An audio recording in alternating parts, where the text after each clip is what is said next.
I'm Gail Andler. I'm a retired judge. I was on the bench in Orange County for more than 22 years, and I'm on the board of CASA.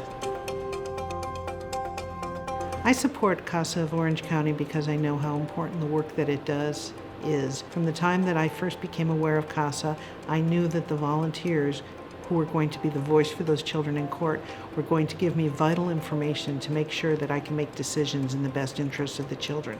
And I also knew that they were mentors, that they were giving vital advice to the children so that when they transitioned out of the system, they would have the best chance at success in their lives. And for the younger ones, that they knew that there was a person in their corner. So I decided when I was on the bench that when I retired one day, I wanted to become a CASA because I was so inspired by the work of the volunteers and of the people who made it possible for the volunteers to do their work. There's such a range of the value that CASAs add to the children and therefore added to me as the judge presiding over their cases.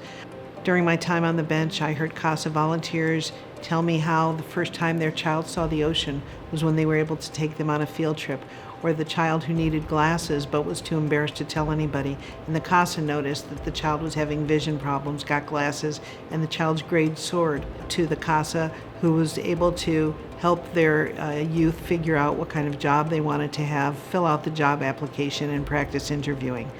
A CASA volunteer told me that the foster youth had disclosed to her that she was being sexually abused by the foster father.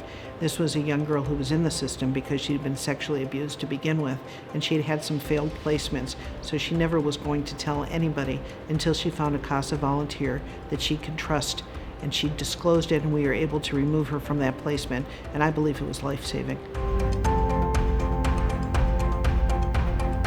I'm inspired by my family, including my husband, Steve. Steve's been with me since we were teenagers, and he's been my loving, supportive spouse the entire time, unconditional love and support for everything I do, including my work with CASA.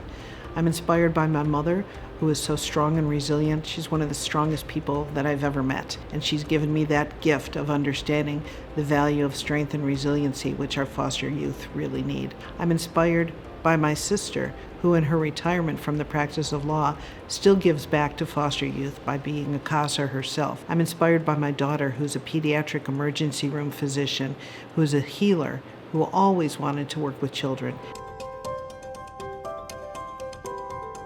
Receiving this recognition is so important to me because I'm really honored to have the opportunity to showcase CASA and talk about the good and important work that it does. So as an honoree, it gives me a chance to tell friends and family and people in the community and people that are in attendance how important CASA is and how important the work that it does is.